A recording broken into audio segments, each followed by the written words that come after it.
I'm a little late to the party on this one, but hey, it's an Amazon movie with actual human audio description, so that's something. Hi, I'm Mac from MacTheMovieGuy.com, and today I'm doing a review of Uncle Frank. It's an Amazon original, so you should just be able to watch it on Amazon if you have a Prime subscription. I'm a film critic, so we're going to talk about some audio description stuff. Later on, we'll get into that. But first, let's talk about the film. So what do we got here? We have a coming-of-age story. It's funny that I saw this film after watching The Tender Bar, and I was like, how many movies about uncles is Amazon going to make that are coming-of-age stories? But it's told from the perspective of Beth. So it's a female coming-of-age story, which is always a new twist on things. I feel like those are less done than male coming-of-age stories. So that was a fresh, unexpected twist. And Beth is headed off to college where her Uncle Frank works. Thus the title, Uncle Frank. Frank is a professor at a college, but she has always seen when he comes home that the rest of his family, just the dynamic is not really there. It's pretty obvious to her that her grandfather hates him, and she's not really sure why. Little hints are dropped along the way at us as to why that might be, and then it's definitely verified for us at a certain point later on in the film when Beth heads off to school and she meets this kid who they're talking about books and all the books he likes and all the books she likes, and then she happens to mention, oh, by the way, my uncle teaches here, and he's like, oh, who's your uncle? And she's like Frank, and suddenly he's like super interested in her because he wants to meet her uncle, and they end up at a party, and turns out Uncle Frank is gay and has a boyfriend. And Beth just really does not care. She's already chill with it, and this is not a film that takes place in 2020. I should say that. This is a film that takes place in a time in which this was a lot less commonplace.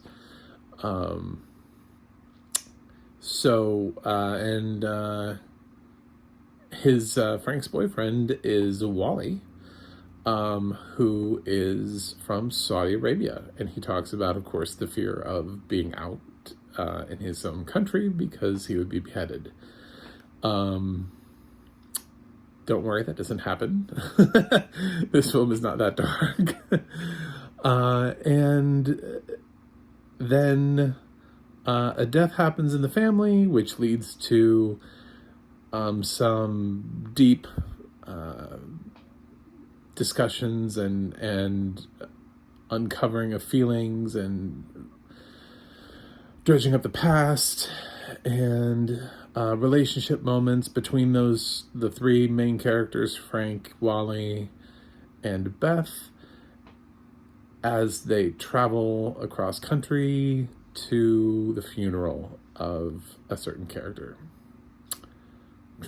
I'm like trying to not spoil the whole thing, but I'm also trying to give you at least enough context so that you understand what's going on. And that is basically the plot of Uncle Frank. The cast does excellent work here. I was really involved. I really was connected with all the characters. I thought they did a great job. Of course, this film is written and directed by Alan Ball, who he is a great writer for sure. He has written many things before that have been strong. I was a huge fan of True Blood, so thank you for that, at least. And he's assembled himself a nice little cast here, even in smaller roles. He's got Margot Martindale, Stephen Root, Lois Smith, and Steve Zahn, and Judy Greer. They all don't really have much to do, but they're all fantastic actors, so that the screen time that they do have, it's really impactful. Every single one of those characters, the few moments that they have on screen, which is actually really limited because you really only see the rest of the family sort of at like the beginning and the end of the film, and like the whole middle is devoted to just the trio. So there really is not a lot of time for them to evolve, but every scene, that little grouping of people do so much with so little. It's actually kind of amazing. So outstanding casting. And of course, Paul Bettany is fantastic in this role. He carries the film. Sophia Lillis, I did not know who she was before this. I don't know if I'm supposed to. I did not. I now know who she is, and when I see her in things, I'll be like, oh, it's the girl from Uncle Frank. And same thing with the guy who plays Wally, whose name escapes me, and I'm not going to stop the video to look it up. I thought he was interesting too, but honestly, with all of the acting that he brings to the role, he just could never match Paul Bettany. Actually, really, nobody matched Paul Bettany in this film. This is very much a fantastic Paul Bettany performance. He carries the film having to deal with the whole thing of just a lot of guilt from something that happened in his past, to this tumultuous relationship he's had with his father for all these years, to what ends up going down in various scenes throughout the film, to his own relationship with Wally and how complicated that is, and the fear of people realizing, and just everything. I mean, he conveys so much all the time. He's just emotional about something. He doesn't really have time to just sit and enjoy. That's also sort of one of my complaints about the film, is that Frank is so wrapped up in like 27 different emotions and all of these complex thoughts and ideas, that I lacked that moment, that real moment where he just sort of has just 2 seconds to just sort of enjoy the moment, enjoy the life. It always seems like there's something. He's always got something on his mind, and it's always more important than just what's right in front of him. It's amazing that he has this relationship with Wally, because Wally just seems more ready to enjoy life and face it than Frank does. And they both have complicated pasts with their families, which is how they relate. It's just that Frank is the center character in the story, so we see all of his past. And Wally, we just get sort of glimpses into what his past looked like. But I really loved it. I really loved the film, really loved the script. I just really, really wish that there had been maybe just a nice little moment for Frank to have some levity, just as a character. The audio description for the film was fantastic. I have no problems with it. Adrienne Barbeau did a fantastic job narrating this film. She was a perfect narrator choice for the film.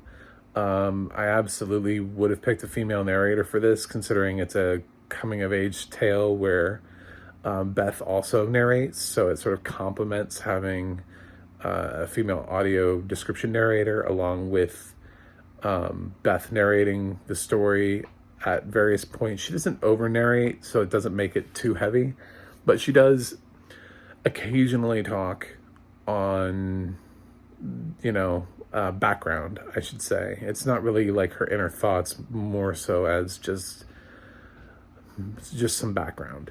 And the audio description does not overlap. There's never narration on top of dialogue, which I've seen in other Amazon narrated titles. So yeah, it's a great audio description. There was never a time where I was like, did I miss something? Did I not understand what was happening?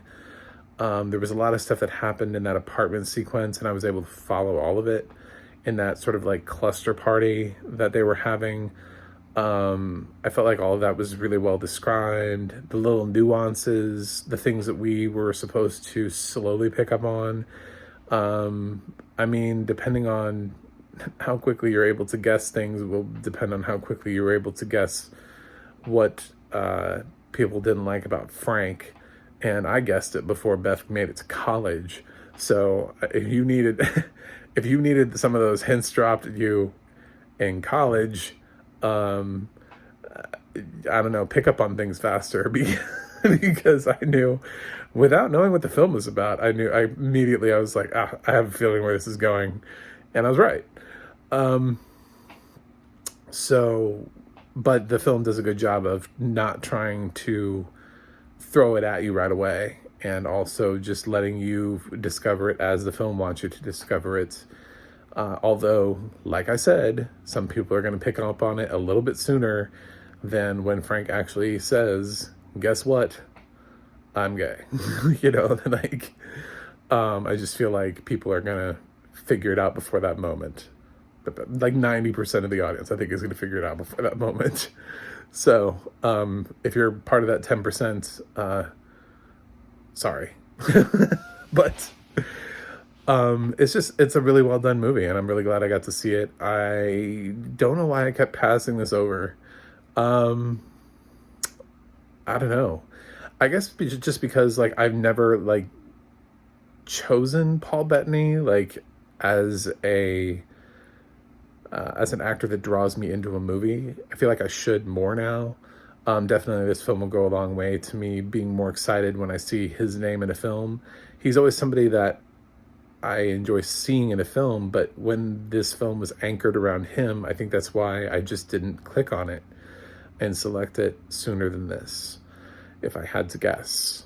I can just admit that he's not somebody that I immediately jump on and go, ooh, they got a new film out, I have to watch it.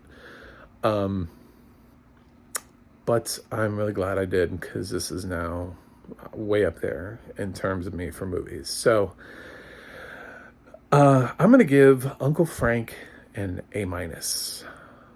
Very impressed with the film. I liked it a lot. It has really strong performances. If you have an Amazon subscription, definitely check it out.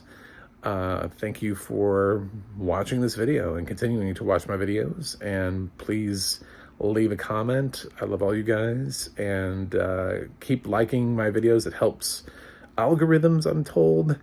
It's not just me asking for likes. Apparently, like, if I get more likes on things, then more people will find me, and same thing with subscribers. It just sort of, it's like a snowball at the top of a mountain. If you just drop it and let it roll, it'll keep gathering. So I'm just trying to gather more snow at this point.